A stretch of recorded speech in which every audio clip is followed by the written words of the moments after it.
વિશ્વના જુદા જુદા ટાઈમ ઝોનમાંથી વૈશ્વિક શ્રોતાજનોને good morning, good afternoon, good evening. Gujarati સાહિત્ય ફોરમના મંચ ઉપર આજના વિદ્વાન વક્તા ડોક્ટર હાર્દિક યાજ્ઞિક, તેમનો પરિચય આપનાર યુકે લેસ્ટરના એમ્બેસેડર નયના પટેલ અને આભાર વ્યક્ત કરનાર યુકેથી અમારા એક ડાયરેક્ટર અલકાશ ગાંધી સહિત આપ સૌનું હું હાર્દિક સ્વાગત કરું છું. ગુજરાતી સાહિત્ય ફોરમ વિશે જો હું તમને ટૂંકમાં કહું તો તે એક નોન પોલિટિકલ અને નોન રિલિજિયસ સંસ્થા છે. દુનિયાભરમાં 60 મિલિયન ગુજરાતીઓ ફેલાયેલા છે. હવે વિચાર કરો, જ્યાં જ્યાં વસે તો ગુજરાતી, ત્યાં ત્યાં સદાકાળ ગુજરાત. એ ન્યાયે જ્યાં ગુજરાતી ગયો છે ને ત્યાં પોતાનું નાનકડું ગુજરાત ઊભું કરે એટલી એનામાં તાકાત છે. એ જ્યાં જાય ત્યાં એની રહેણી કરણી, પોશાક, એના રીત રિવાજો, તહેવારો, ખાણીપીણી બધું જ લઈને જાય છે. આપણે અત્યારે બી યુએસ યુકેમાં ફરવા જઈએ તો ઘણી બધી ઠેકાણે આપણને ગુજરાતી હોટલો ખાવા માટે મળી શકે છે. આમ ગુજરાતી જ્યાં જાય ત્યાં ગુજરાતીમાં વેપાર કરવાની એક અંદરની તાકાત છે. એ અનુસાર ગુજરાતી જ્યાં જાય ત્યાં પોતાનું એક નાનકડું ગુજરાત ઊભું કરીને ખૂબ સુંદર રીતે એ રહી શકે છે અને આપણે ગુજરાતને ગૌરવ પણ અપાવે છે. વધારામાં જો હું કહું તો ગુજરાતી ભાષાને અંગ્રેજી ભાષાના આક્રમણને લઈને થોડોક લૂણો લાગ્યો છે અને એ કઈ ભાષા મરવાની નથી, એ તો નક્કી વાત છે. થોડી ફાંસિયામાં ધકેલાઈ ગઈ છે તો આપણે એને ફરી વખત મેઇન પેજ ઉપર લાવવાનો પ્રયત્ન કરીએ છીએ. ગુજરાતી સાહિત્ય ફોરમ ગુજરાતી ભાષાને જાળવણી, પ્રચાર અને પ્રસાર માટેનો અથાગ પ્રયત્ન કરી રહી છે અને એમાં સૌ વક્તાઓનો આજ સુધીના અને સૌ શ્રોતાજનોનો જે સહયોગ મળ્યો છે એ હું કદી ભૂલી શકીશ નહીં.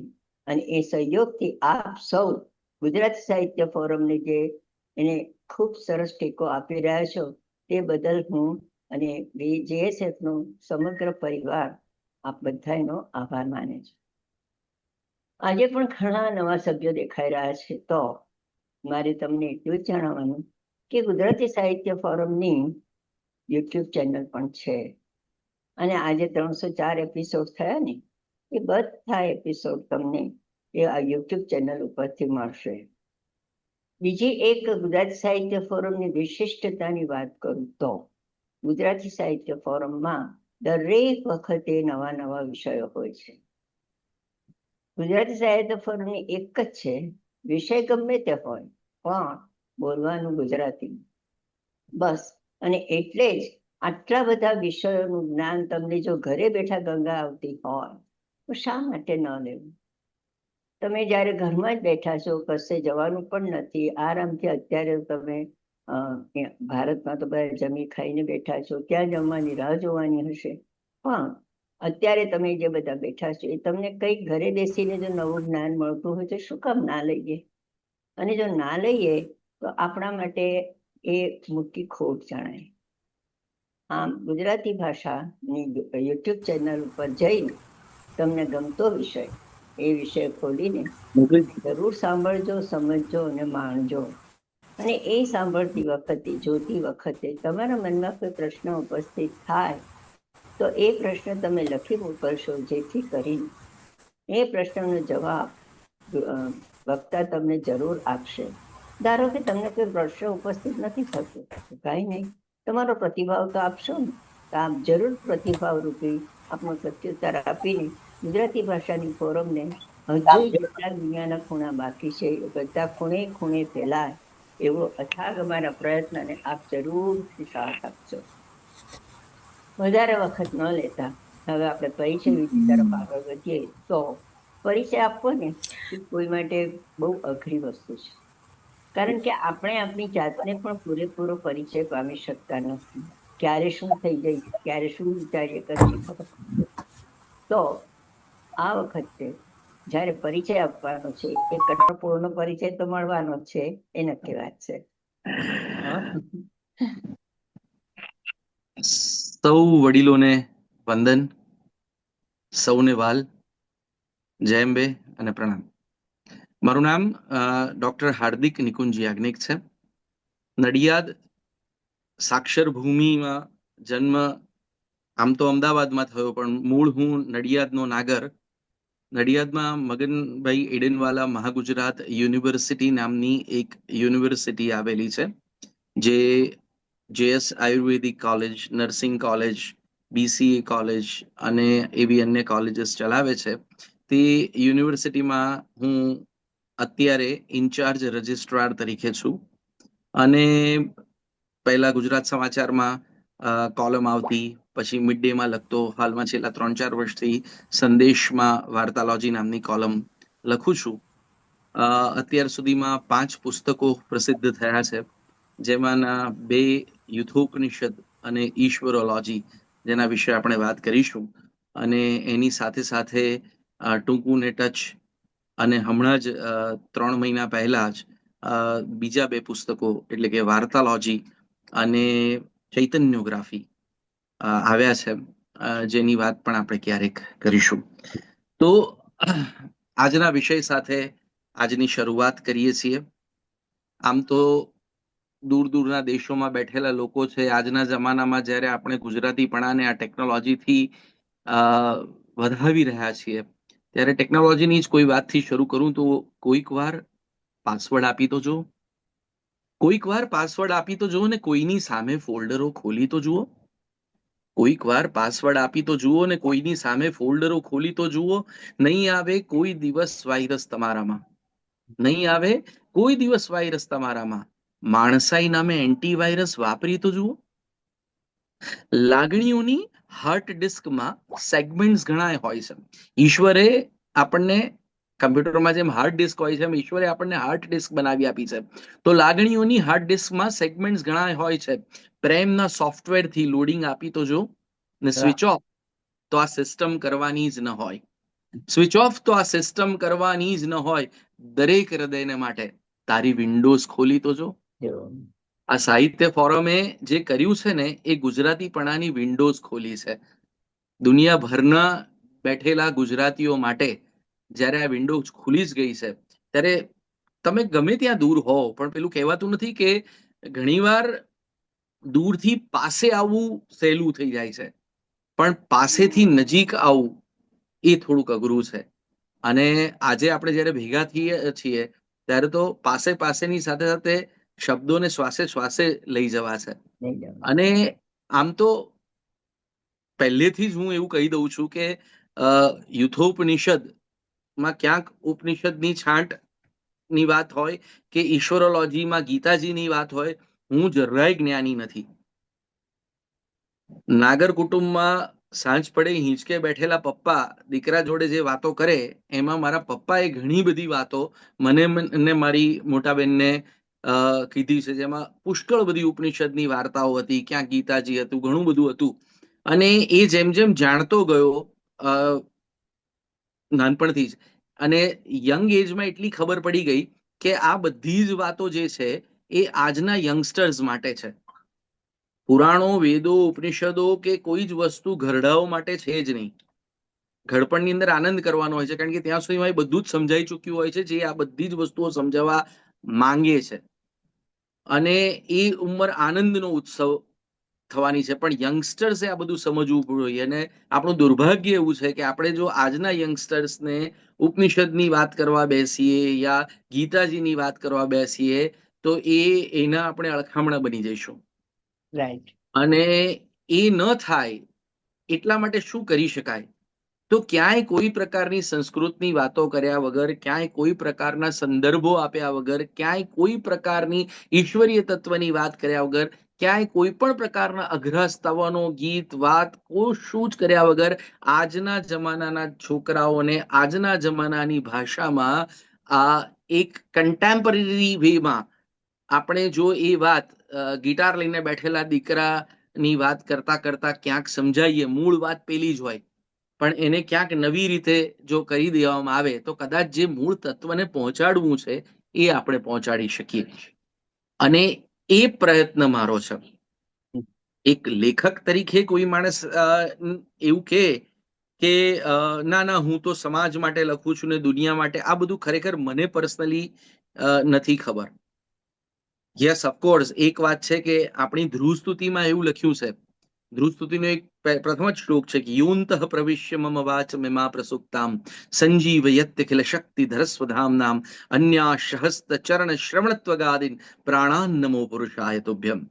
આ યોંતઃ વાળી જે આખી વાત છે ને, એ ખરેખર હું જે સમજ્યો છું ને એ એટલી જ છે કે કોઈ માણસ ગમે તેટલું એવું કહે કે હું બહુ સુંદર લખું છું, કોઈ ગાયક એવું કે હું બહુ સુંદર ગાઉં છું, કોઈ મ્યુઝિશિયન એવું કે હું બહુ સુંદર મ્યુઝિક વગાડી શકું છું, કોઈ બિઝનેસમેન એવું કે હું બહુ સરસ બિઝનેસ કરું છું, પણ ખરેખર તો ધ્રુવ સ્તુતિની અંદર જેમ ઈશ્વરે કહ્યું છે તેમ કે યોંતઃ પ્રવિશ્ય મમ વાચ મેમા પ્રસુપ્તામ, ક્યાંક એ યોંતઃ આવે છે આપણી અંદર.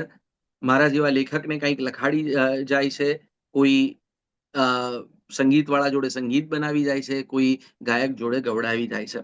ખરેખર એ તત્વની હાજરી ન હોય તો હું કે તમે આપણે કોઈ કશું જ કરવા માટે સમર્થ નથી. દેવી ભાગવતમાં પણ કહ્યું છે કે શક્તિ વિના બધું નકામું છે. નાનકડી પેન પણ આપણે ઉપાડી શકતા નથી, તો આ પેન ઉપાડીને લખવું એ જે શક્તિ અંદરથી મળે છે, એ શક્તિ સ્વરૂપા પણ માં અંબા જ હોવી જોઈએ, એવું મારું પર્સનલી માનવું છે.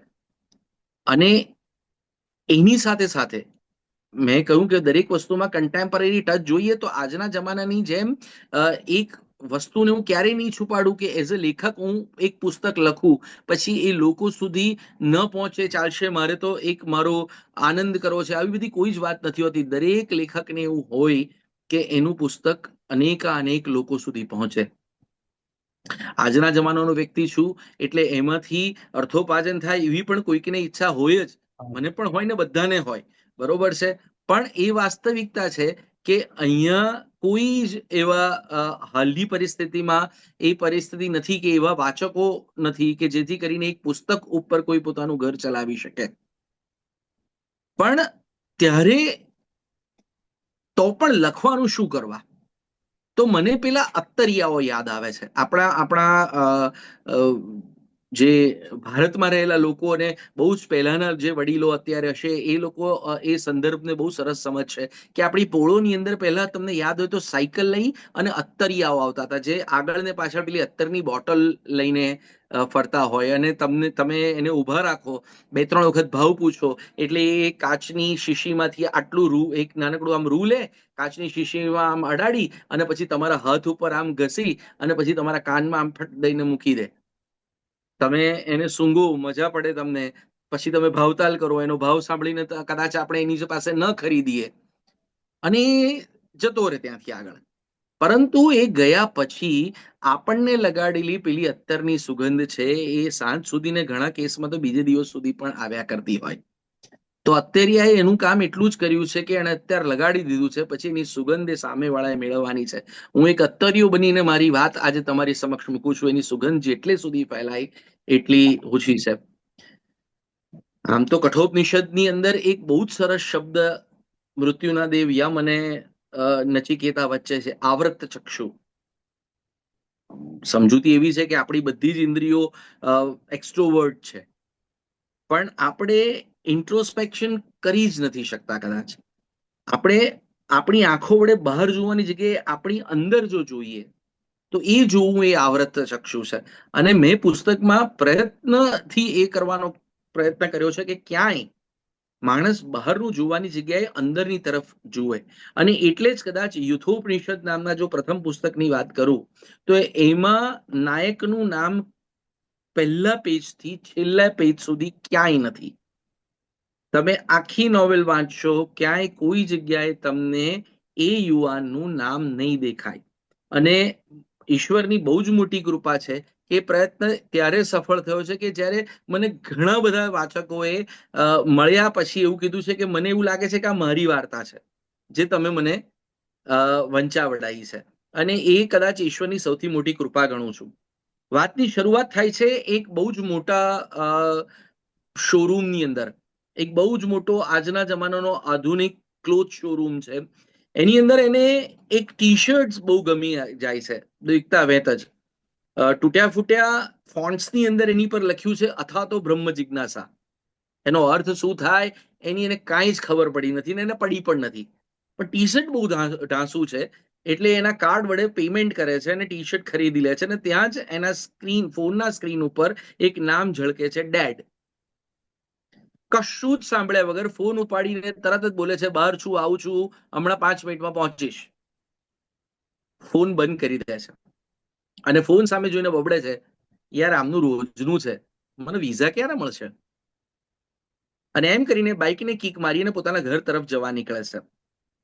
જ્યારે પોતાની સોસાયટીની અંદર એન્ટર થાય છે, ત્યારે સોસાયટીના પહેલા ઘર પાસે એક અતિ મેધાવી વ્યક્તિત્વ, જેને કહેવાય કે જબરજસ્ત પર્સનાલિટી. ઈશ્વર અમુક લોકોને એટલી સુંદર પર્સનાલિટી આપતો હોય છે કે જેને જોઈને પછી એના ઉપરથી આંખ હટે નહીં. હું એમ કહી શકું કે એક એક્ઝામ્પલ અત્યારે વાતચીત કરી રહ્યો છું ત્યારે કે મિસ્ટર અમિતાભ બચ્ચન સફેદ જબ્બો, સફેદ લેંગો અને એકદમ સફેદ કપડાની અંદર ક્યાંક કોક ઘરની બહાર ઉભા રહ્યા હોય અને તમે બાજુમાંથી નીકળો તો તમારી નજર એમની પર જવાની જ છે. એવું વ્યક્તિત્વ ઈશ્વરે એમને આપ્યું છે. તો આવું કોઈ અતિ મનોહર વ્યક્તિત્વ, સફેદ જબ્બો, સફેદ લેંગાની અંદર કોઈ ઘરની બહાર ઊભું રહી અને ભીખ માંગી રહ્યું છે, અને એ પણ સંસ્કૃતમાં. હવે આની નજર એની પર પડે છે, એ જુએ છે કે આ માણસ કશુંક માંગી રહ્યો છે, ઘરની સામે ઊભો રહી અને એ ભવતી ભિક્ષાન દેહી એમ 3 વખત બોલે છે. જો એ ઘરમાંથી કોઈ ન નીકળે તો એ ઘરને પ્રણામ કરીને બાજુવાળા ઘરની સામે જઈ અને એમ જ ઊભો રહી અને ફરી પાછું 3 વખત બોલે છે, ભવતી ભિક્ષાન દેહી. હવે ભિખારીમાં શું આટલો બધો ઇન્ટરેસ્ટ લેવાનો, એમ સમજીને એ યુવાન ઘરની અંદર જાય છે અને હજી તો એ ઘરે જઈ અને ટીવી શરૂ કરે એ પહેલા જ એના કાનમાં અવાજ સંભળાય છે, ભવતી ભિક્ષાન દેહી. એ બહાર આવે છે, એમની સામે જુએ છે, એને જોઈ અને પેલો શબ્દ બદલે છે કે ભગવાન ભિક્ષાન દેહી. અને આ બહુ જ તોછડા અવાજે એવું પૂછે છે કે શું જોઈએ છે, અનાજ કે પૈસા? આ એક છે ને આપણી સિસ્ટમ છે. આપણે ત્યાં ખબર નહીં કેમ પણ ભિખારી જો આંગણે આવ્યો હોય ને તો એની પર આ જ ટોનમાં પૂછવું એ કદાચ મોટા ભાગના લોકોની ટેવ છે. એટલે શું જોઈએ છે, પૈસા કે અનાજ? અને વળતો જવાબ મળે છે, anything you like sir. beggars have no choice, they can't be choosers, but I think green will do. હવે એક ભિખારીને આટલું ફાંકડું અંગ્રેજી બોલતા જોઈ અને સ્તબ્ધ અવસ્થામાં આવી જાય છે. એ જ સ્તબ્ધતાની અંદર એ ઘરની અંદર જાય છે, એ થોડાક ચોખા લે છે, લઈને પાછો આવી અને એ ભાઈને આપે છે. એના હાથેથી ચોખા સ્વીકારતી વખતે પેલો વ્યક્તિ ઉપર જોઈ અને પહેલા તો એને પૂછે છે કે ભાઈ તારું ગોત્ર કયું? ગોત્ર બોત્ર વિશે કશી ખબર હોતી નથી, પણ પાછળથી આવેલા પપ્પા કહે છે કે ભાઈ ગૌતમ જ ગોત્રના. એટલે એ માણસ અવકાશને સંબોધી અને ઉપર જોઈને એવું કહે છે કે ફલાણા દિવસે ફલાણા વારે હું ફલાણા ગોત્રની અંદર ઉત્પન્ન થયેલા વ્યક્તિના હાથમાંથી ધન દાનમાં મેળવું છું, અને એના બદલામાં મેં કરેલા પુણ્ય ફળમાંથી આટલા ધન જેટલું પુણ્ય હું એને પાછું વળતું દાન કરું છું. આટલું બોલી અને ઘરને પગે લાગીને આગળ વધી જાય છે. કોઈ ભિખારીને ભીખ આપી હોય તો ભગવાન તમારું ભલું કરે એવું કહેતા એને બહુ જણાને સાંભળ્યા છે, પણ તમે કરેલા દાનના બદલામાં હું તમને વળતું દાન કરું છું આવું કહેનારો અને અંગ્રેજીમાં આટલું સરસ રીતે બોલનારો જબરજસ્ત પર્સનાલિટી વાળો વ્યક્તિ ભીખ કેમ માંગે? આ પ્રશ્ન એના મગજમાંથી જતો નથી. હવે યુવાનીની આ ઓળખ છે. યુવાનીની ડેફિનેશનની અંદર કદાચ આ સેટ થઈ જાય કે જો કોઈ પ્રશ્ન ઉઠે તો એ પ્રશ્ન જ્યાં સુધી પતે નહીં ત્યાં સુધી એનો પીછો ના છોડવો. અને એટલા માટે જ 5 મિનિટમાં તો એને એવું થઈ જાય કે ના યાર પૂછવું તો પડે જ. આ માણસ હતો કોણ ને આ ભીખ કેમ? આટલું અંગ્રેજી આવડતું હોય તો કોઈ જગ્યાએ નોકરી કરી શકે, ભીખ માંગવાની શી જરૂર છે? અને બાઇક લઈને વળતી 5 મિનિટની અંદર પેલો માણસ ચાલતો ક્યાં ક્યાં પહોંચી શકે એટલી પરિસ્થિતિની બધી જ જગ્યાઓ ફરી વળે છે, પણ એ માણસ એને ક્યાંય દેખાતો નથી. એને એવું થાય છે કે એક ભિખારીમાં શું આટલો બધો ઇન્ટરેસ્ટ લેવાનો, યાર હું પણ ગાંડિયો છું ને. અને એ પાછો આવે છે, પણ મનમાંથી પેલી વાત હટતી નથી. અને ત્યાં દાદીના શબ્દો યાદ આવે છે કે ઈશ્વર કોઈ પણ સ્વરૂપે ગમે ત્યારે આપણને એક વખત તો મળે જ છે. તો શું આ, અને પછી એને એવું થાય છે હોતું હશે ઈશ્વર કઈ નવરો છે આવી રીતે આવે મારે ત્યાં? અને હું પણ શું કરું છું એમ કરીને આ બધું ભૂલીને ઘરની અંદર જાય છે. બીજે દિવસે સવારના પહોરમાં એ પોતાનો ફોન ખોલે છે અને કૃષ્ણનું વોલપેપર એની પર હોય છે અને એને સંબોધી અને એ કૃષ્ણ જોડે વાત ચાલુ કરે છે કે હાય, આજે રિઝલ્ટ છે, તને ખબર જ છે, વેબસાઇટ ખોલું છું રિઝલ્ટ જોવા માટે, સાચવી લેજે. આમ તો બીજા કોઈમાં વાંધો નહીં આવે, ફિઝિક્સમાં કદાચ લોચો પડે એવો છે, હવે પાસ કરી દેજે, હવે પાસ કરીશ તો તને ડેરી મિલ્ક ધરાઈશ, કારણ કે પેંડા મારી ગર્લફ્રેન્ડને ભાવતા નથી અને આ તો શું, એક ડેરી મિલ્કમાં તું ને બંને જણ ખુશ થઈ શકો અને એને પ્રસાદ પણ મળે. જો પપ્પાએ કહ્યું છે કે તને તો બધું જ ખબર છે એટલે તારથી છુપાવવાનો કોઈ અર્થ નથી, સંભાળી લે છે ને, જય શ્રી કૃષ્ણ. હવે કૃષ્ણ શું જય શ્રી કૃષ્ણ કહેવાનું, એમ કરીને એ ફોન બાજુમાં મૂકી અને પોતાનું વેબસાઇટ કોલેજની શરૂ કરે છે, રિઝલ્ટ જુએ છે, ઉપર જોઈને ભગવાનને આંખ મારીને થેન્ક યુ કહે છે, ઘરના લોકોને એ રિઝલ્ટના સમાચાર આપી અને ફ્રેન્ડને ત્યાં જવા માટે બાઇકને કિક મારે છે, આગળ વધે છે. અચાનક એના મનમાં એક વિચાર આવે છે કે મેં હમણાં જે ભગવાન સાથે વાત કરી, તો શું ભગવાન ખરેખર મારી વાત સાંભળતો હશે ખરો? અને ત્યાં અચાનક જ એની નજર એક મોટા હોર્ડિંગ્સ ઉપર જાય છે, જેની પર એક મલ્ટીનેશનલ કંપનીની જાહેરાત છે અને ત્યાં લખ્યું છે યસ વી આર લિસનિંગ. જેટલા લોકો ઇન્ટરનેશનલી બેઠા છે એ લોકોને કદાચ હવે ખબર પડવા માંડશે હું જે સંદર્ભો આપી છે કે કઈ કઈ કંપનીના છે, પણ મેં પુસ્તકમાં કોઈ કંપનીનું નામ નથી લખ્યું. એક મોટી મલ્ટીનેશનલ કંપનીની જાહેરાત છે જેની પર લખ્યું છે યસ વી આર લિસનિંગ. અને અચાનક જ આને વિચાર આવે છે કે યાર હું રોજ આ રસ્તેથી નીકળું છું, આ બોર્ડ મેં આજ સુધી ક્યારે જોયું જ નથી, આજે અચાનક કેમ મારી એની પર નજર પડી જ્યારે મેં મનોમન એવું પૂછ્યું કે ભગવાન મારી વાત સાંભળે છે ત્યારે. અને અચાનક ફરી પાછું મનમાં એવું થાય છે કે એવું બધું કઈ હોતું હશે યાર, હું કઈ ઓછો ભગવાનનો એવો ભક્ત છું ભગવાન મારી જોડે વાતો કરે, ભગવાન નવરા ઓછા છે કે મારી જોડે વાતો કરે, ભગવાન મારી જોડે શું કરવા વાતો કરે. અને ત્યાં જ એક બીજા હોર્ડિંગ્સ ઉપર એની નજર જાય છે જેની પર લખ્યું છે, ત્યાં પણ એક કંપનીની જાહેરાત છે જેની નીચેની ટેગલાઇન છે because you are worth it. હવે એને એવું થાય છે કે યાર એવું ના હોય, રોજ અહીંયાથી નીકળું છું, કોઈ ભગવાન કે મારી જોડે ઓછો આવી રીતે વાતો કરવાના હોય. અને એ આગળ વધે છે, 4 રસ્તે ટ્રાફિક સિગ્નલ ઉપર લાલ લાઈટ થાય છે, એ પોતાની બાઇક ઊભી રાખે છે, આગળ એક રિક્ષા ઊભી છે અને રિક્ષાના પાછળના હુડ ઉપર એક શાયરી લખી છે, ખુદા તૈયાર બેઠા હૈ તુझे कुछ खास कहने को, कम बखत ये दिल है कि उसे मानता ही नहीं. હવે એક પરસેવાની એક ધાર અહીંયાથી આવે છે કે યાર આ શું છે યાર, ભગવાન મારી જોડે આજે ખરેખર ઉપરવાળો જે પણ કઈ તત્વ છે મારી જોડે વાત કરવા માંગે છે. પછી પાછું એવું કહે છે ના ના આવું બધું તો હતું હશે યાર, આ બધું જસ્ટ કોઇન્સિડન્સ છે, આવું બધું કશું હોય નહીં. અને એ ત્યાંથી આગળ વધે છે. આ બધા જે વિચારો છે વિચારોમાં એના ફ્રેન્ડના ઘરેથી પણ આગળ નીકળી જાય છે અને અચાનક જ એક ચર્ચ પાસે ઉભો રહે છે.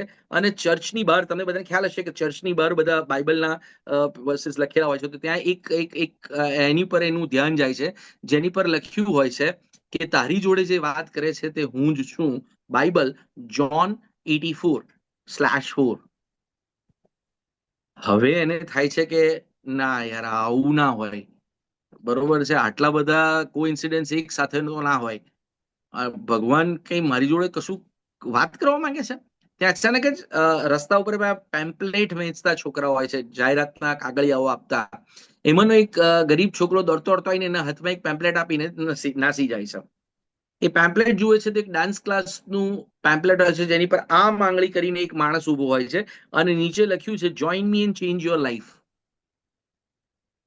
હવે આને કાંઈ ખબર પડતી નથી એટલે એ ઉપર જોઈએ ને એવું કહે છે જો ભગવાન જે કહેવું હોય ને એ સીધે સીધું કે, આ બધામાં કઈ સમજણ પડતી નથી, બરોબર છે, આવું કોઈ દિવસ મારી જોડે થયું નથી, એટલે તારે જે કહેવું હોય ને એમને સામે જે છે સ્પષ્ટ કે.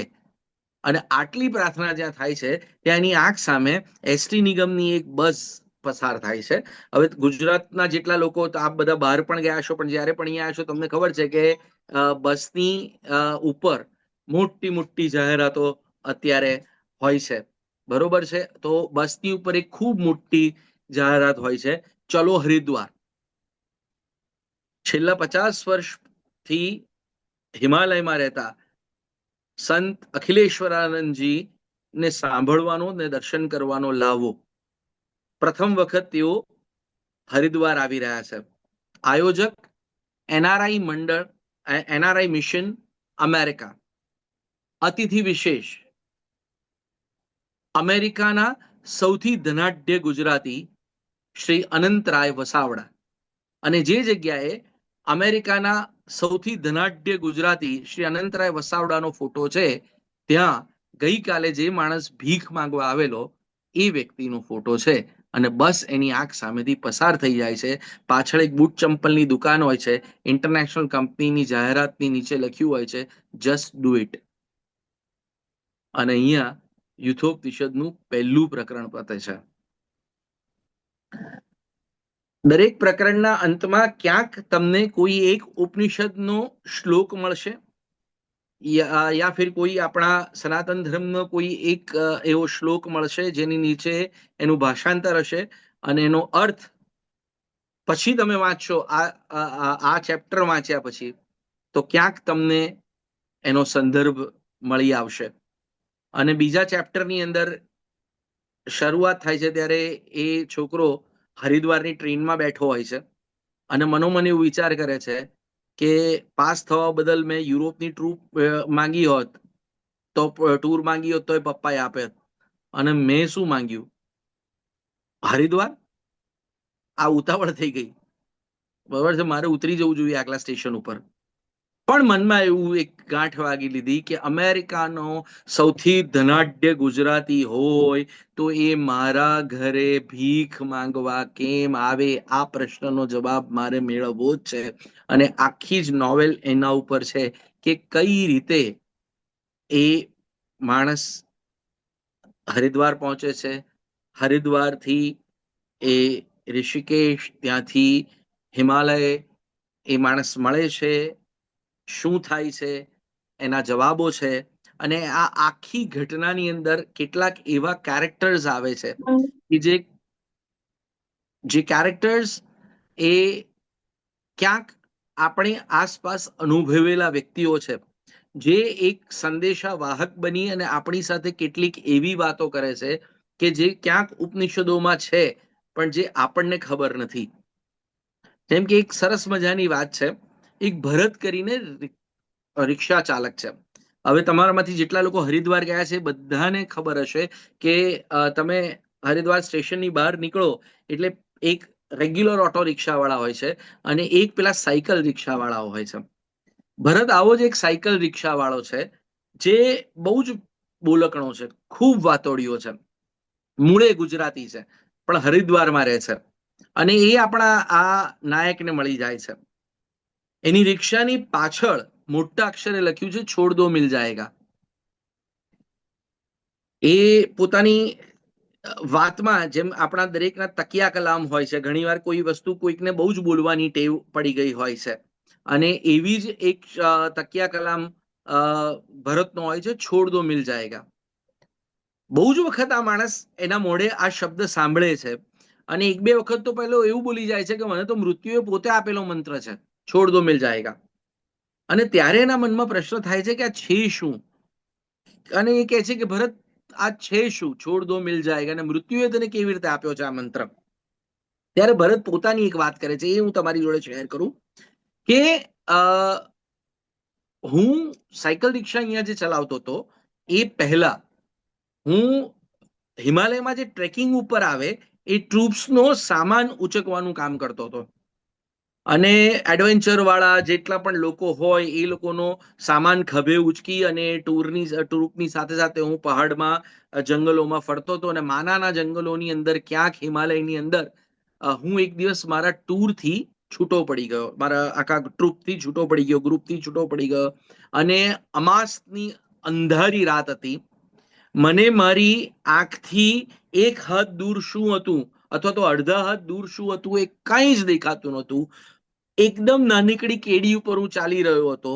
મારા ખભે ખૂબ બધો સામાન હતો. એક તરફ મોટો પહાડ હતો, બીજી તરફ ઊંડી ખીણ હતી. અને એ રસ્તા ઉપર જ્યારે હું આગળ વધી રહ્યો હતો ત્યારે મને સખત બીક હતી કે જો મારો પગ સેજ છટક્યો તો હું સીધો જઈશ ખીણની અંદર અને દુનિયાની કોઈ તાકાત મને બચાવી શકવાની નથી. હું ખૂબ સંભાળીને આગળ વધી રહ્યો હતો, કારણ કે આગળ મને કશું જ દેખાતું નહોતું. એટલું ઘનઘોર અંધારું હતું અને એટલું ઘનઘોર જંગલ પણ હતું. અને ત્યાં અચાનક જ મારો પગ લપસ્યો. હું નીચે પડી રહ્યો હતો ત્યારે મેં મારા હાથથી ફાંફા માર્યા અને જે ડાળ હાથમાં આવી કે જે વસ્તુ હાથમાં આવી એને પકડીને હું લટકી રહ્યો. હવે મારી હિંમત ખૂટવા માંડી. મારા ખભે એટલું બધું વજન હતું કે હું ઉપર ચડી શકું એમ નતો, પકડેલી ડાળથી કે પકડેલા ભાગથી. અને એ પરિસ્થિતિમાં હું લગભગ 15 થી 20 મિનિટ રહ્યો. હવે પરિસ્થિતિ એવી હતી કે કોઈ પણ ક્ષણે મારા હાથ જૂઠા પડી જશે અને મારા એ હાથ છૂટી જશે. મેં જીવવા માટે બહુ જ ફાંફા માર્યા, પરંતુ હવે હું જીવી શકું એવી કોઈ પરિસ્થિતિ નથી.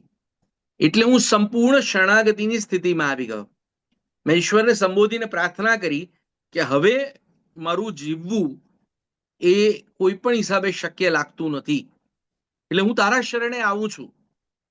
આ જન્મે જે પણ કંઈ કર્યું, આવતા જન્મે કંઈક સારો જન્મ આપજે જેમાં હું તારા શરણે રહી શકું. અને એમ ઈશ્વરને પ્રાર્થના કરી અને મેં પકડેલો હાથ છોડી દીધો, કારણ કે મારાથી એ હવે વધુ સહન થાય એવું હતું નહીં. અને જે ક્ષણે મેં હાથ છોડ્યો, બીજી જ ક્ષણે હું જમીન ઉપર હતો.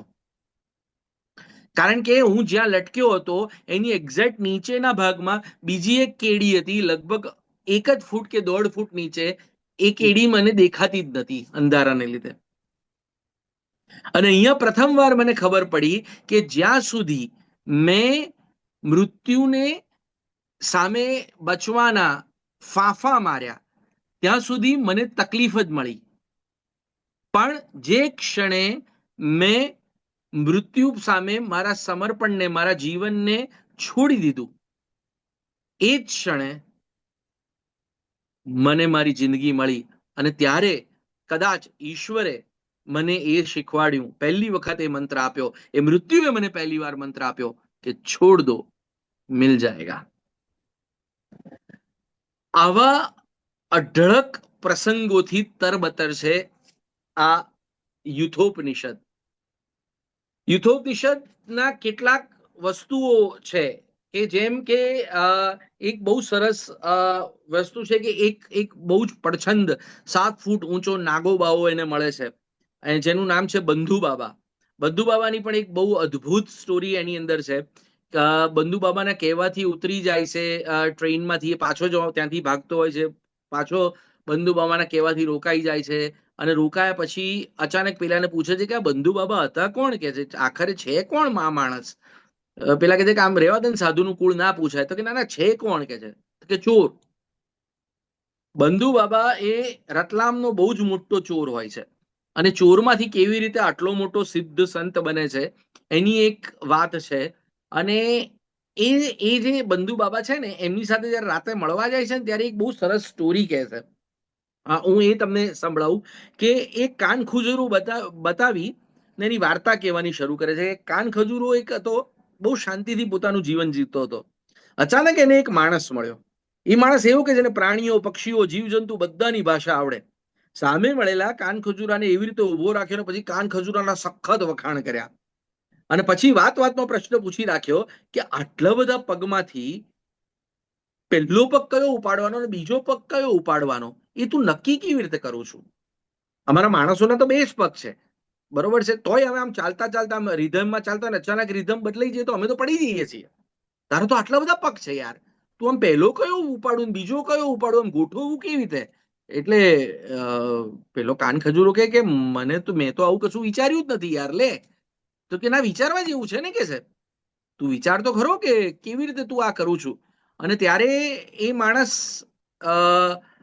જે કાન ખજૂરો હોય છે એ પ્રયત્ન કરવા જાય છે. આટલું કહીને પેલો માણસ તો જતો રહે છે, તું જોજે તને મજા પડશે કે કયો પહેલો, કેટલું બધું આમ સિસ્ટમેટિક તું કરું છું. અને એના ગયા પછી કાન ખજૂરો જેવો આમ પગ ઉપાડવા જાય છે તો પહેલો, બીજો, ત્રીજો, એમ તો 40 પગ હોય અને 40 પગો કહેવાય છે.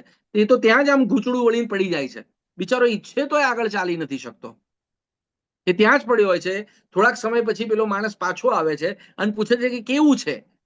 એટલે કાન ખજૂરો એને બહુ સરસ વાત કહે છે કે ભાઈ, આ તે મને પૂછ્યું, ફરી કોઈ કાન ખજૂરાને એવું ના કહીશ અથવા તો ફરી એ કાન ખજૂર કોઈને ના પૂછ, ફરી કોઈ બીજા કાન ખજૂરો મળે તો એને ના પૂછીશ આનો આ પ્રશ્ન. આજે નાનકડી વાત છે ને એ બહુ વર્ષો જૂની વાત છે. ઘણી બધી રીતે કહેવાય છે, મેં કોઈ જ એની અંદર નવું નથી કર્યું, પણ એક પ્રસંગ એવો આપ્યો છે. જેમ કે મેં અહીંયા શાંતિની વ્યાખ્યા આપી છે. શાંતિની વ્યાખ્યા કદી હોઈ જ ન શકે, એ ફક્ત અનુભવની વસ્તુ છે. શાંતિને વર્ણવી શકે તેવા શબ્દો હજી માં શારદાએ શબ્દકોશમાં ભર્યા જ નથી. હા, એના વિવિધ સ્વરૂપો આમ જુઓ તો ઘણે બધે મળે. માના ખોળામાં માથું નાખીને 2 ઘડી આંખો બંધ કરી દઈએ ને ત્યારે જે અનુભવાય તે શાંતિ જ હોય. કુદરતના ખોળે કોઈ પણ વિચારને સ્પર્શ કર્યા સિવાય જોવાય એટલું દૂર જોવાય અને ભરાય એટલું મનમાં ભરાવાની ક્રિયામાં જે ગુગવતું હોય ને એને શાંતિ કહેવાય. પ્રામાણિકતાથી જીવતા કોઈ માણસને પથારીમાં પડતા સતત જે ઊંઘ આવી જાય ને છે ને એનું નામ શાંતિ. આમ કરી અને કેટલાક પ્રયત્નો કર્યા છે કે જેની અંદર રસપ્રદ પ્રસંગોની અંદર તમને મળે એવું એક વાત કે જે વાત ક્યાંક આપણી પૌરાણિક વાતોમાં છુપાયેલી છે. એને બીજો એક બહુ સરસ પ્રસંગ છે. એક ડ્રાઈવર બાબા કરીને બાબા ઋષિકેશની ગલીઓમાં ફરી રહ્યા છે, જેણે મેલો ઘેલો ડ્રાઈવરનો વેશ પહેર્યો છે. હવે કોઈ રસ્તે રખડતો ડ્રાઈવરનો પેલો વ્હાઈટ જે હોય છે શોફરનો ડ્રેસ જે આપણે કહીએ છીએ કેપ વાળો ને એવું, એ મેલો ઘેલો હોય ને રોડની ઉપર કોઈ માણસ બેઠો હોય અને લોકો એ માણસને પગે લાગે તો એ શક્ય જ નથી. અને આ યુવાનની જોડે જે બહુ જ જ્ઞાની વ્યક્તિ હોય છે એ કહે છે કે તું આ ડ્રાઈવર બાબાને પગે લાગ. અને ત્યારે પેલા એને મનમાં એવું થાય છે કે આને શું પગે લાગવાનું. અને ત્યારે એ જે વાત કરતા હોય છે એ વાત એ સાંભળે છે, જેમાં બહુ જ સરસ રીતે ડ્રાઈવર બાબા કંઈક વાત કરે છે. જેમ કે હું તમને કહું તો એવું કે છે કે તું પેલા વૃક્ષને જુએ છે કે નિરખે છે? તું આ નદી જેને તું તારી માં ગણું છું એને જોઉં છું કે નિરખું છું? જોવું સહેલું છે, નિરખવું અઘરું છે. આપણી સૌથી મોટી તકલીફ જ એ છે કે આપણે જોઈએ છીએ પણ નિરખી નથી શકતા. નિરખવાનો પણ એક આનંદ હોય છે. માણસ જોવાની અને સાંભળવાની કળા ક્યારનોય ગુમાવી ચૂક્યો છે. જો આપણને જોતા આવડી જાય ને તો પ્રત્યેક વૃક્ષ એક સ્કૂલ છે. કશું જ કર્યા વગર ખાલી કોઈ ચીજને સતત જોયા કરો ને તો એ આપણી જોડે વાતો ચોક્કસ ચાલુ કરે છે. ગુરુ શોધવાની કોઈ જરૂર નથી. ત્યાં જો સામે પડેલા લક્ષ્મણ ઝૂલાને પકડી રાખતો પેલો મોટો ખિલ્લો છે ને એ પણ ગુરુ છે. એ કહી રહ્યો છે આપણને સર્વેને કે જ્યારે સઘળો આધાર તમારી ઉપર હોય ને ત્યારે સ્થિર થઈ જાઓ. એટલા બધા સ્થિર કે આપણને કોઈ હલાવી ના શકે. આ જે ઘટનાઓ છે, આ જે બધી વાતો છે, એ વાતો સતત આપણામાં રહેલા એ અસ્તિત્વને ક્યાંક બોલાવે છે. સાહેબ, ઋગ્વેદમાં એવું કેવું છે કે આપણે બધા અમૃતસ્ય પુત્ર એમાંથી આવેલો શબ્દ છે, બરોબર છે. મધુછંદા ઋષિએ આપેલું એક એ છે. મધુછંદા ઋષિની વાત આપ સૌને કદાચ ખબર હશે જ, અને ન હોય તો એ ઋષિ વિશે ઘણું બધું લખાયું છે.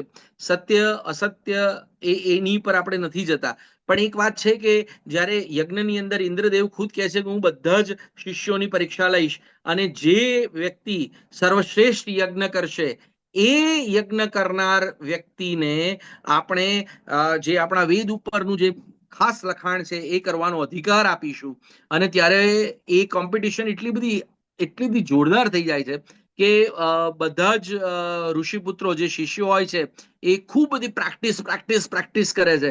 અને આ મધુછંદા ઋષિ ફરતા હોય, નદીઓમાં ને સતત નિરખતા હોય, ઝાડ સાથે વાત કરતા હોય અને બસ પ્રકૃતિનો આનંદ એમના મોઢા ઉપર ઓલવેઝ સ્માઇલ હોય.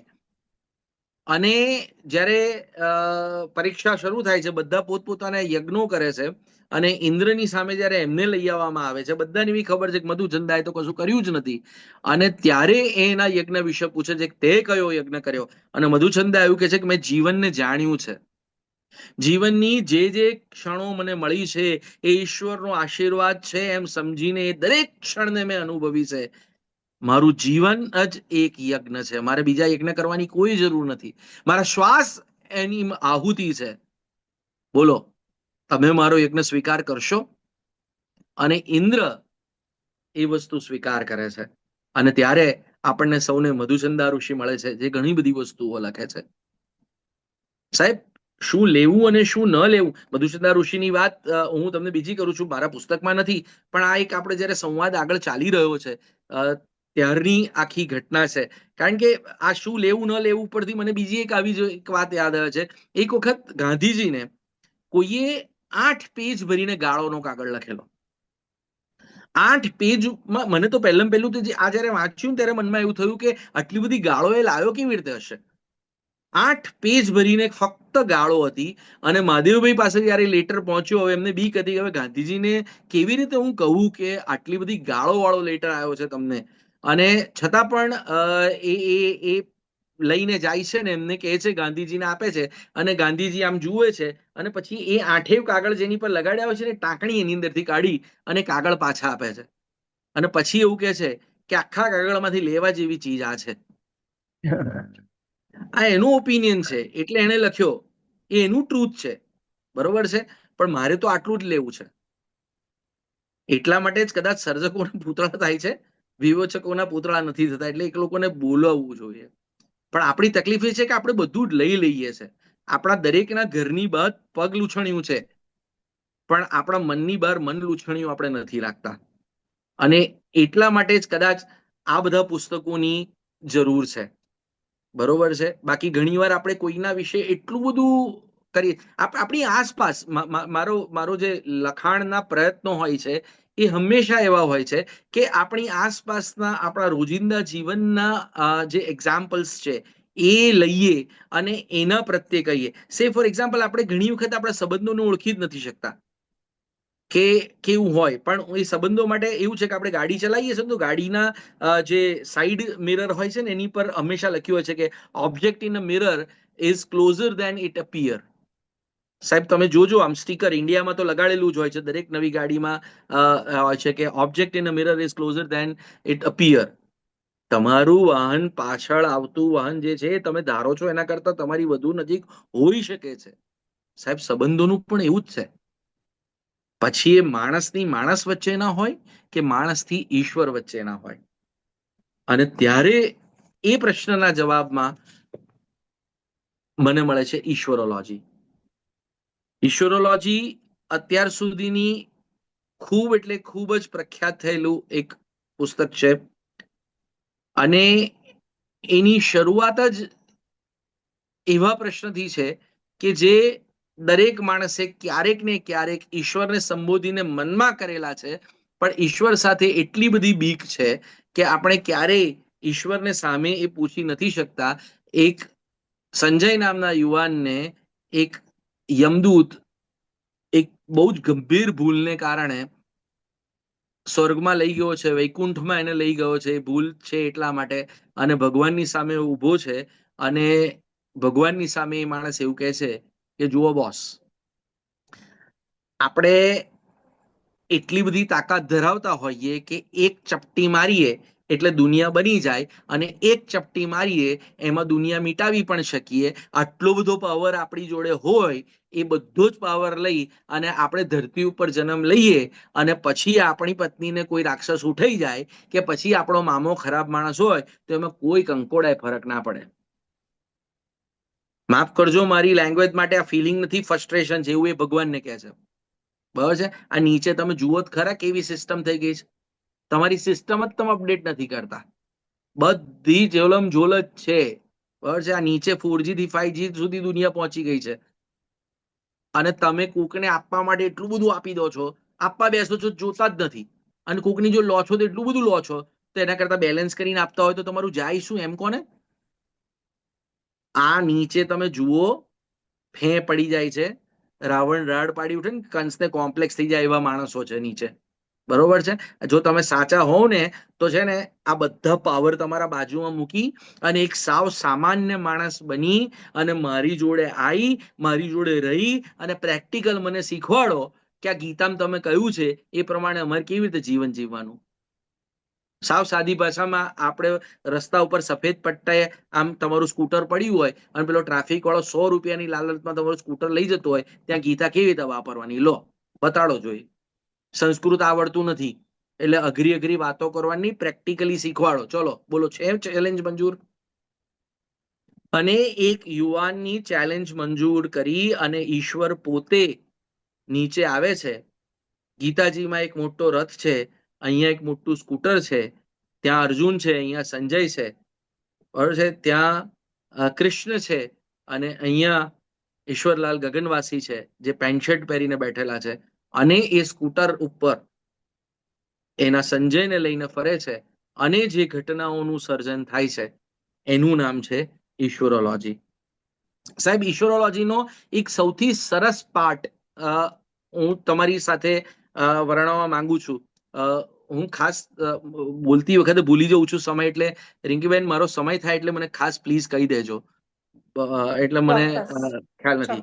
સો હું આની અંદર જે બીજી બધી વાર્તા ને એ બધું કહેવા નથી માંગતો, પણ બે ત્રણ વસ્તુઓ છે કે જેમ કે આપણને બધાને એવું કહેવામાં આવ્યું છે કે આપણે મૃત્યુ પામીએ છીએ તો એ હવે મૃત્યુની વાત ઉપરથી મને પાછી મારી બીજી એક વસ્તુ યાદ આવી, એટલે હું ત્યાં જતા પહેલા પાછું તમને એ કહું છું કે આપણને બધાને એવું લાગે છે કે આપણે મૃત્યુ પામીશું અને જઈશું, તો ત્યાં મેં એક કલ્પના કરી છે, તમને લોકોને મજા પડશે, એટલે કદાચ પુસ્તકમાં નથી, હું તમને એક બીજી વાત કરું છું, પણ મારી પોતાની રચના છે કે મને એક વખત વિચાર આવ્યો કે આપણે આમ ગુજરી જઈએ અને આપણું આત્મા કહેવાતું તત્વ કોઈક જગ્યાએ જાય, આપણને આમ તો અત્યારે એવું કહેવામાં આવ્યું છે કે સ્વર્ગ હશે, નર્ક હશે ને આવું બધું હશે, ચિત્રગુપ્ત છે, એની જગ્યાએ એક લોખંડનું કટાઈ ગયેલું આ ટેબલની ઉપર એક કાકા ચશ્મા ચડાઈને બેઠા છે. આપણે ત્યાં પહોંચીશું એટલે આપણી સામે જોઈ અને આપણને એવું કહે છે કે કેવું રહ્યું, સ્વર્ગમાં મજા પડી? અને અચાનક જ આપણને એવું ખબર પડશે કે આપણે જે હતા એ સ્વર્ગ હતું. તો સેજ વિચારજો સાહેબ, બરાબર છે, સાવ ધક્કા જેવી જિંદગીની આ સફર પડે, સાવ ધક્કા જેવી આ જિંદગીની સફર પડે, જ્યારે આ જ સ્વર્ગ હતું એવી કોઈ ખબર પડે. શોધીએ જન્નતને નકશામાં, ત્યાં પહોંચ્યા પછી શોધીએ જન્નતને નકશામાં, ત્યાં પહોંચ્યા પછી ને સરનામું જોતા આપણું જ ઘર જડે કે ભાઈ આ જ સ્વર્ગ હતું. અપ્સરા કે અમૃત કશુંય ત્યાં જડે નહીં. આપણને તો એવું કહેવામાં આવ્યું છે કે તમે જશો એટલે બધી અપ્સરાઓ ડાન્સ કરતી હશે ને તમને અમૃત પીવડાવશે. અપ્સરા કે અમૃત કશુંય ત્યાં જડે નહીં. કિંમત દોસ્તો અને ચાની કીટલીની ત્યારે ખબર પડે. ને આખરે દોટ મૂકી હોય દર્શન કરવાને ઈશ્વરના. પહોંચી ગયા છે, આપણને બધાને એવું કહેવામાં આવ્યું છે કે મરી જઈશ એટલે ભગવાન મળવાના છે, બરોબર છે, દર્શન કરવા મળશે, કે આખરે કે હવે આવ્યો છું તો ભગવાનના દર્શન કરું, કે આખરે દોટ મૂકી હોય દર્શન કરવાને ઈશ્વરના, ને શેષ નાગે સજીને બેઠેલા આપણા જ માવતર જડે. આપણા જ પપ્પા સૂતા હોય ને આપણી જ મમ્મી પગ પાસે બેઠી હોય ત્યારે ખબર પડે કે આ વિષ્ણુ ને લક્ષ્મી એ બીજું કોઈ નતું, મારા પપ્પા ને મારા મમ્મી જ હતા. સાહેબ, જ્યારે આ કલ્પનાને પહોંચાડવી છે આજના લોકો સુધી. ફરી પાછું આપણે ઈશ્વરોલોજી તરફ આવું તો ત્યાં વૈતરણી નદીની એક વાત છે. આપણને બધાને એવું કહેવામાં આવ્યું છે કે મરી જઈશું પછી એક નદી આવશે અને એ નદી તમારે પાર કરવાની છે. તો આ નદીનું આખું વર્ણન શું છે? કારણ કે સંજય એક વખત ઈશ્વરને પૂછી બેસે છે કે પુણ્ય શું કરવાના? આપણે પાપ જ ના કરીએ તો ના ચાલે? એનો બહુ વેલિડ પ્રશ્ન છે, બરોબર છે. હું પાપ નહીં કરું, મને ખબર છે કે what is right what is wrong, હું પાપ નહીં કરું, પણ પુણ્ય શું કરવાના? પાપ ના કરું ના ચાલે? અને ત્યારે ભગવાન હસીને એવું કહે છે પછી વૈતરણી કેવી રીતે તરાશે? તો આ જે વૈતરણી કેવી રીતે તરાશે એવું ભગવાને કેમ કહ્યું એનું મેં ક્લેરિફિકેશન આપ્યું છે. અને આ ક્લેરિફિકેશન શોધવા માટે હું ઘણું બધું વાંચ્યું છે, ઘણા સિદ્ધ સંતોની સાથે હું બેઠો છું અને પછી છે મારી પાસે 2 મિનિટ છે એટલે હું 2 મિનિટની અંદર એ તમને પતાવી દઈશ. અને એને જોયું તો સામે બહુ જ એને એક આસ્તે નામનો એક યમદૂત છે, હાથ પકડી અને મૃત્યુ પામે છે સંજય, અને એને હાથ પકડીને ત્યાં લઈ જાય છે. એક મોટા વમણમાંથી બહાર આવે છે, સામે મોટી નદી છે. એને જોયું તો એની નજર સામે વિશાળ નદી હતી. સામાન્ય રીતે દરિયામાં ઉઠે એવા મોજા નદીમાં ઉઠી રહ્યા હતા. એને જોયું તો પોતે જે હવાના વમણમાંથી આવ્યો હોય એની આસપાસ બીજા બહુ વમળો હતા અને બીજા યમદૂતો એના જેવા જ લોકોને લઈને આવી રહ્યા હતા. કોકની જોડે 1 જણ હતું, કોકની જોડે 4-5 જણ હતું. નદી પણ આ મોટા મોટા મગરોથી ભરાયેલી હતી. નદી જોઈ ના તોફાન જોઈને સંજયને આશ્ચર્ય થયું. એને પ્રશ્ન પૂછ્યો, પણ પેલો યમદૂત કશું બોલતો જ નહોતો ને. સંજયને સ્વાભાવિક રીતે ના ગમ્યું અને ના છૂટકે પેલો એને નદી સુધી લઈ આવ્યો. ત્યાં બહુ જ બધા હજારો તરાપાઓ પડ્યા હતા. એની પર એક તરાપો હતો જેની પર લખ્યું હતું સંજય સંતુરામ જોશીના સત્કર્મનો તરાપો. આજુબાજુના અનેક લોકોના નામના તરાપાઓ હતા. દરેકના નામની પાછળ સત્કર્મનો તરાપો એવું લખ્યું હતું. એને જોયું કે બાજુમાં ચંદ્રેશ ચંદ્રવદન શાહનો તરાપો હતો, તો એમાં બહુ ઓછા લાકડા હતા. પોતાનામાં મીડિયમ લેવલના સરસ લાકડા હતા. બાજુમાં એક બેનનો તરાપો હતો, તો એનો તરાપો તો આખો આમ ફૂલ હતો. અને ત્યારે પેલા એ બીને કહ્યું, હું આમાં ના જઉં, આ છે શું? અને ત્યારે પેલા એ કીધું કે આ સત્કર્મનો તરાપો છે. તમે જીવનમાં જેટલા સત્કર્મો કર્યા હશે, દરેક માણસનો એક ઉપર સત્કર્મનો તરાપો બની રહ્યો છે વૈતરણી નદીને કાંઠે. જેટલા સત્કર્મ કરશો એટલી લાકડીઓ એમાં જોડાતી જશે. એટલે જેના સત્કર્મો વધારે એનો તરાપો વધારે મજબૂત, અને જેના સત્કર્મો ઓછા એના તરાપામાં ઓછી લાકડીઓ. સંજયને થયું કે હજી પાપની તો ગણતરી જ નથી આવી, આ તો ખાલી સત્કર્મનો જ હિસાબ થાય છે. એટલે આ સત્કર્મ હશે તો એ તરાપો મળશે, જે તરાપો તરી અને આપણે એ જગ્યાએ પહોંચીશું જ્યાં આપણે સૌને જવાનું છે. ત્યાં શું હોઈ શકે, સ્વર્ગ શું છે, નર્ક શું છે અને શું હોઈ શકે. અને એ જયારે કહે છે કે આપણે ઉપર કશું છે જ નહીં, જે છે એ બધું નીચે જ છે, અને પછી એ જે સમજાવે છે એક્ઝામ્પલિફાઈ કરીને કે કેવી રીતે કયા કયા નર્ક છે કે જે તમને કહે છે, તમે ટેબલ ઉપર બેઠા છો છતાંય તમે, એટલે એ એક ગરુડ પુરાણમાં એક નર્કનું વર્ણન છે કે ભાઈ તમારી મોં સામે ખાવાનું હોય, તમને સખત ભૂખ લાગી હોય અને મોઢા ઉપર લોખંડનો એ મારેલો તમે ખાઈ ના શકો, બરોબર છે. અને એની સામે મેં એક્ઝામ્પલિફાઈ આપ્યું છે કે એક કરોડપતિ વ્યક્તિ છે જે દિવસના કરોડ રૂપિયા કમાય છે, પણ એની પત્ની એના બાળકોને લઈને જતી રહી છે. ઘરમાં નોકરો પણ એની, કારણ કે કોઈ જો સારી રીતે વાત નથી કરતો, મોટા ટેબલ ઉપર 1000 જાતની વાનગી પડી છે, પણ ઘરમાં કોઈ આજુબાજુ છે જ નહીં અને ડીશ ભરેલી પડી છે, તોય મન નથી થતું કે હું એ ડીશમાંથી લઈને ખાઉં. તો ખરેખર તમે જીવતા જીવત નરકમાં જ છો. અને આ રીતે તમે ભોગવી રહ્યા છો નરકને. આમ બધા ઘણા બધા ઉદાહરણોથી આ છે. આ સિવાય ચૈતન્યોગ્રાફી કરીને એક પુસ્તક અને વાર્તાલોજી, જે મારી સંદેશમાં વાર્તાઓ આવે છે એની પણ પુસ્તક હમણાં આવી છે, અને એ પુસ્તકોમાં પણ જુદું જુદું ઘણું બધું છે. આજે જે પણ કંઈક સમય હતો 45 મિનિટની અંદર મારાથી જેટલું વહેંચી શકાય એવું હતું એટલો વહેંચવાનો ટ્રાય કર્યો છે. અને બાકી પેલું નથી કહ્યું કે હમણાંનો હેંગ બહુ થાય છે માણસ, હૃદયની રેમ એની ચેક કરો. હમણાંનો હેંગ બહુ થાય છે માણસ, હૃદયની રેમ એની ચેક કરો. આમથી આ ડાઉનલોડ થાય છે ચિંતાઓ. અપગ્રેડ અંતરની કોઈ એપ કરો. તો આ બધા પુસ્તકો, આ ફોરમ, સાહિત્ય ફોરમ જેવી વાતો એ આપણી અંતર્મનની એપને અપગ્રેડ કરવા માટે છે. તો આપે મને આ અપગ્રેડ કરવા માટે જે પણ 45 મિનિટનો સમય આપ્યો, આશા છે કે તમારી 45 મિનિટ બગડી નહીં જ હોય ચોક્કસ. અને આપ સૌના હૃદયમાં રહેલા ઈશ્વરને પ્રણામ કરી અને ખૂબ ખૂબ આભાર. 45 મિનિટ બગડી નથી, 45 મિનિટ ઓછી પડી છે.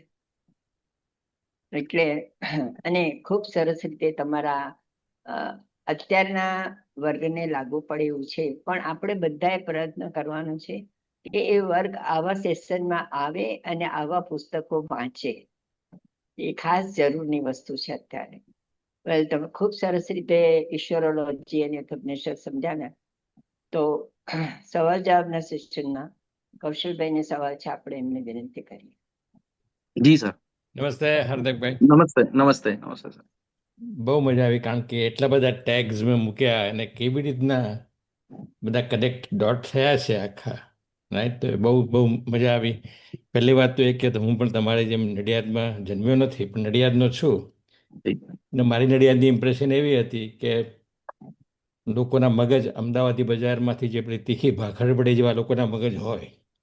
ગુજરાત મેલનો પેલી સાંકળ ખેંચાય, ઝઘડો થાય, એટલે એવા નડિયાદમાંથી આવો સાક્ષર ચાલી રહે તો બહુ સારું લાગે છે અત્યારે. બસ ઈશ્વરની કૃપા. હવે આમાં અત્યારે કેવું છે કે આપણે જે ઉપનિષદ અને એનું જે આપણે અત્યારે મોડર્ન જમાના માટે જે આપણે ટ્રાન્સલેટ કરવાનું છે, એનું ભાષાંતર જે થાય, તેમાં બે વર્ગ છે. એક છે કે જે ઇન્ટરનેશનલ મોટિવેશનલ સ્પીકર્સ જે છે એ લોકો ઘણું વાપરે છે પણ સંસ્કૃત બોલતા નથી કે ક્રેડિટ આપતા નથી. ટોની રોબિન્સન હોય કે એકાર્ટ હોય કે જી બધા, એટલે જ હું 10 નામ આપી શકું. બીજો વર્ગ એવો છે કે સદગુરુ છે કે એ બધા દીપક ચોપરા છે કે બધા ટ્રાન્સલેટ કરી રહ્યા છે. મને એવું લાગે છે કે ત્રીજો એક ઇમર્જિંગ વર્ગ તમારા જેવાના હોઈ શકે કે જેને તમે ટ્રાન્સલેટ કરી શકો પણ એટ ધ સેમ ટાઈમ એકદમ રેલેવન્ટ કરી શકો યુથના માટે. So that was a comment.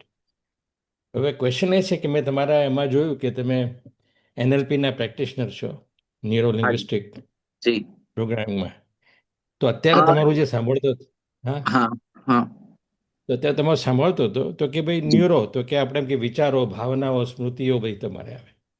પછી એમ કે લિંગ્વિસ્ટિક, તો કે શબ્દો ને રૂપક ને વાર્તાઓનો ઉપયોગ થાય. અને પ્રોગ્રામિંગ, તો કે પેટર્ન્સ જોવાય કે હમ હેબિટ જો કે જી પ્રતિક્રિયાઓ, માન્યતાઓ. જી તો મને એવું લાગ્યું કે તમે જે બધું કર્યું એમાં જે પાયો છે ને NLP નો છે તે કોન્શિયસ છે કે અનકોન્શિયસ ના, અનકોન્શિયસ જ હોવો જોઈએ, કારણ કે આ બધું જ્યારે લખાણ ચાલુ કર્યું ત્યારે હું NLP શીખ્યો પણ નહોતો. છે? અચ્છા, રાઈટ.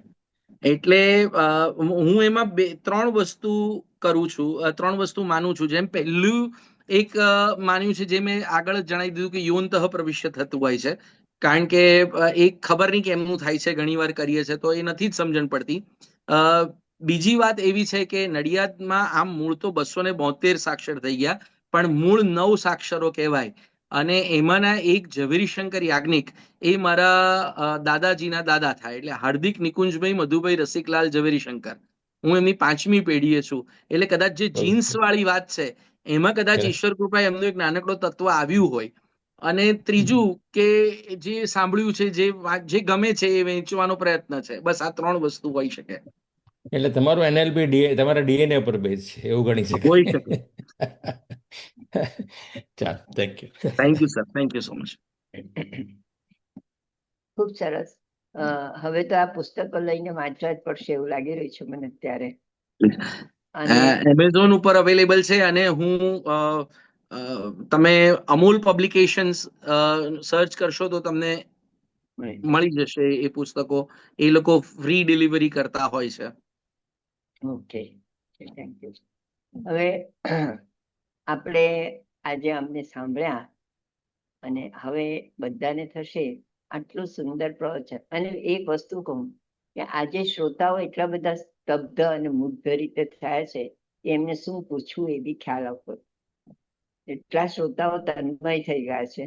ઘણી બધી આવી છે, 45 મિનિટ ઓછી લાગે એટલા રસબોળ કરી દીધા છે. ખૂબ આભાર રૂપલ થેન્ક દવે. યુ. એટલે ખરેખર થેન્ક અમુક યુ. વિષય એવા હોય છે કે જેમાં ખરેખર 45-50 મિનિટ ઓછી તો પડે જ પડે.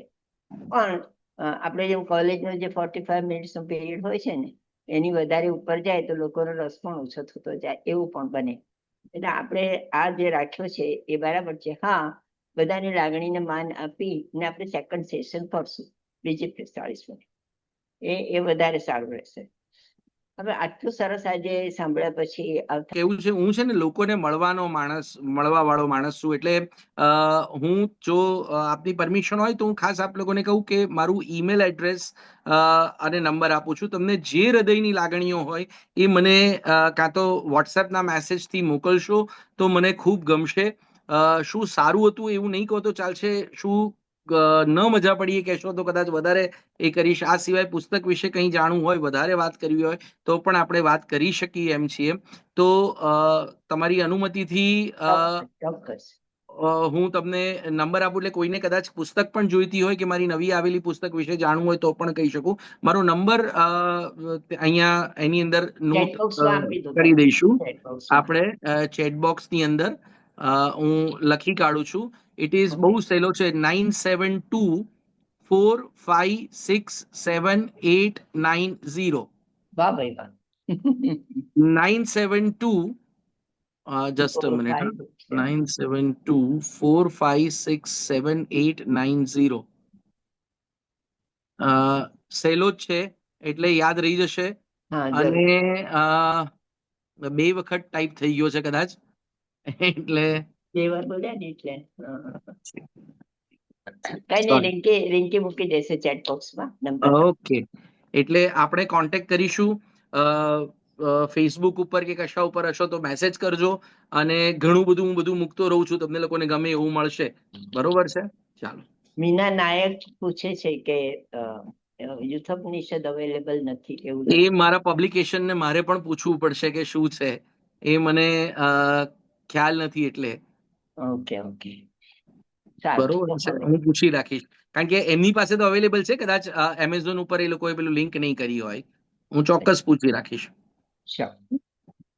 હવે આટલો સરસ એમને એમનો સમય આપ્યો, એમનું જ્ઞાન આપ્યું, અને આપણને બધાને ખૂબ સરસ જાણકારી આપી, તો આભાર વ્યક્ત ના કરીએ તો કૃતજ્ઞ ગણાઈએ ને. આવો, અલકા ગાંધીને વિનંતી કરીશ કે તેઓ આભાર વ્યક્ત કરે. થેન્ક યુ હાર્દિકભાઈ. હું એટલી ખરેખર તમે આપણો પ્રોગ્રામ શરૂ થયો ને એ પહેલા અમારી વાત થઈ હતી કોકીબેન અને રિંકી સાથે, કે આજે બહારના પ્રોગ્રામમાંથી પાછી આવીને અને ખૂબ જમીને આવી હતી ને કે I hope I can keep awake એવું થયું હતું. પણ તમારી વાતો એવી હતી કે હું તો ક્યાં જતી રહી ખબર ના પડી. રિયલી બહુ જ મજા આવી. અને તમે જે આ લિંક કર્યું છે ને, કે તમે કીધું ને કે આજના છોકરાઓને ઉપનિષદ કે ગીતા ડાયરેક્ટલી વાંચીને આપણે સમજાવવા બેસે તો નહીં સમજે, પણ તમે જે રીતે સમજાવ્યું ને એ રીતે જો તમારી બુક્સમાં હશે જ આ બધું તમે જે આજે કહ્યું એ, પણ એ ખાલી ગુજરાતીમાં જ છે કે ઇંગ્લિશમાં બી છે? ગુજરાતીમાં જ છે, કારણ કે મારું પણ બહુ જ સ્પષ્ટ છે કે ગુજરાતી દરેકને આવડવું જોઈએ, કારણ કે અત્યારે પરિસ્થિતિ એવી થઈ ગઈ છે કે આજકાલ તો ગુજરાતની અંદર પણ એવું છે કે હમણાં જ એક જણને ત્યાં એવું હતું, હું પ્રસંગ બધાને કહેતો હોઉં છું કે મમ્મી એના દીકરા નાનકડા છોકરાને ખખડાવતી હતી કે ગુજરાતી આપણી મધર ટંગ કહેવાય, એટલે ગુજરાતી તો આવડવું જ જોઈએ. અને પછી ધીમે રહીને એના પતિને પૂછે કે આપણે મધર ટંગને ગુજરાતીમાં શું કહીએ છીએ? માતૃભાષા. એટલે એ જ પરિસ્થિતિ અત્યારની છે. એટલે ગુજરાતીમાં જ નોવેલો લખીશ એટલે મારી બહેનના દીકરાઓ માટે, મારી દીકરીઓ માટે. મને એવું થયું કે હું કરીશ, અને મેં ઇંગ્લિશમાં કર્યું છે પણ ખરું, પણ મન ના પાડે છે કે એને અત્યારે હમણાં પબ્લિશ નથી કરવું. ના, ખરેખર બહુ જ ઇન્ટરેસ્ટિંગ છે. અને ગીતામાંથી ને આપના ઉપનિષદોમાંથી જે આપણને સંદેશ મળે છે ને, એ આજની પેઢીને જાણવાની ખરેખર જરૂર છે અને સમજવાની જરૂર છે. જાણવા કરતાં સમજવાની જરૂર છે. અત્યારે આ બધું એઆઈ ને આ બધું આવે છે, એમાં દેર ઇઝ ઓલવેઝ અમુક પોઝિટિવ હોય ને. અત્યારે મને એઆઈમાં એવું લાગે છે કે વધારે નેગેટિવ છે, કારણ કે જે પોતાના એફર્ટ્સને મૂકીને કરી શકે છોકરાઓ, એ નથી કરતા. બાય ધ વે, પણ તમે જે રીતે સમજાવીને એ આઈ થિંક આજના બધા યુવકોને સમજવાની જરૂર છે એ રીતની. અને થેન્ક યુ સો મચ. અત્યારે જે બી કોઈ આપણી એટેન્ડન્સ આજે ક્વાઇટ હાઈ હતી, અને યુટ્યુબ પર પણ. તો આઈ થિંક ઘણાને આમાંથી ઘણો જ લાભ મળ્યો હશે આજે તમને સાંભળીને. અને આશા રાખું છું કોકીબેન, આપણે અમને ફરીથી 1-2 મહિના પછી બોલાવીએ અને જરા વધારે જાણીએ, કારણ કે ખરેખર આજે 45 મિનિટ બહુ ઓછી પડી. કે તમે બોલ્યા ને કે મારી પાસે 2 મિનિટ જ છે, તો મારે લિટરલી મારા ક્લોક સામે જોવું પડ્યું. શું વાત કરો છો, હજુ તો 20 મિનિટ થઈ હોય એવું જ લાગે છે મને. સો થેન્ક યુ સો મચ. તમારો ઘણો જ આભાર. બહુ જ ઇન્ટરેસ્ટિંગ સબ્જેક્ટ હતો. એટલે કોકિલાબેને મેન્શન કર્યું તેવી રીતે પહેલાં એમ થતું આની ઉપર આ ભાઈ શું બોલશે, પણ સાંભળ્યું ત્યારે ખ્યાલ આવ્યો. અને ખરેખર વી એપ્રિશિએટ. અને તમારો ઘણો આભાર. બીજો, હું શ્રોતાઓનો પણ આભાર માનું છું કે અમને દર અઠવાડિયે તમે જોઈન થાવ છો. અને કોકિલાબેનનો અને રિંકીનો પણ આભાર માનું છું કે રિંકી આપણી સ્પાઇન છે, એ આ બધી ટેકનોલોજી સંભાળે છે, તો જ આપણાથી આ થઈ શકે છે. અને કોકિલાબેન ક્યાંથી બધા હીરાઓ શોધી લાવે છે મને ખબર નથી. પહેલાં આપણે એમ કહેતા મોતીના દાણા શોધી લાવે તો મોતીની માળા બને, પણ આપણે તો હીરાની માળા બનાવવા માંડી એવું લાગે છે મને. એટલે ખૂણેથી શોધીને આવે છે. અને જેમ કૌશલભાઈએ કીધું ને, એમ હું પણ નડિયાદની જ કહેવાઉં. કિલાબેનની બેન છું હું, અને કૌશલ એમનો દીકરો છે. સો અમે બધા નડિયાદના છીએ. અને પહેલાની જે અમારી ઇમ્પ્રેશન હતી ને, નડિયાદ વેકેશનમાં આવીએ ને અમદાવાદી બજારમાં રહીએ ત્યારે એમ થાય કે આ માણસો કૂવામાંથી નીકળશે કે નહીં નીકળે. પણ હવે અત્યારે જે બધા, તમે બીજા પણ કોઈ એક ભાઈ નડિયાદથી લઈ આવ્યા હતા, બહુ જ જ્ઞાની હતા, એ પણ મને નામ નથી ખ્યાલ અત્યારે. પણ ખરેખર અત્યારે જે બધાને હું ત્યાં આવીને મળું છું ને, my impression has change. So thank you for changing નડિયાદની impression as well. So thank you very much. Thank you. ખૂબ સરસ.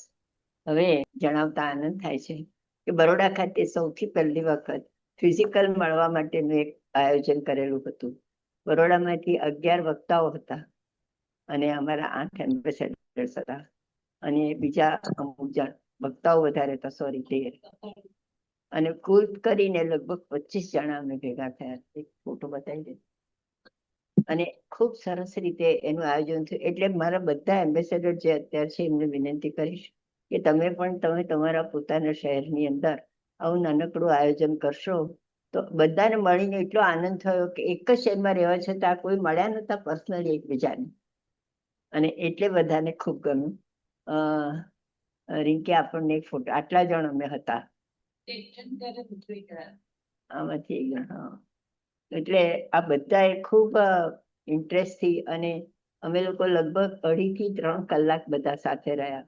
ખૂબ ખૂબ મજા કહીએ શબ્દ તો નાનો પડે, પણ મનને ખૂબ આનંદ મળ્યો. અને એવું થયું કે આ બધા તો એવું કીધું આપણે દર 2-3 મહિને મળીએ, બહુ પોસિબલ નથી, પણ વિચાર એવો આવ્યો બધાને કે આપણે બધા ફરીને મળીએ. એટલે આ રીતે સૌ પોતપોતાના શહેરની અંદર પણ જો મળવાનું કરશે તો બહુ જ ગમશે બધાય. તો ચાલો આજના આપણા કાર્યક્રમ માટે અહીંયા અસ્તુ. આપણી જે યાત્રા છે એ યાત્રાને અહીંયા અલ્પવિરામ આપીએ છીએ, અને આગળ ને આગળ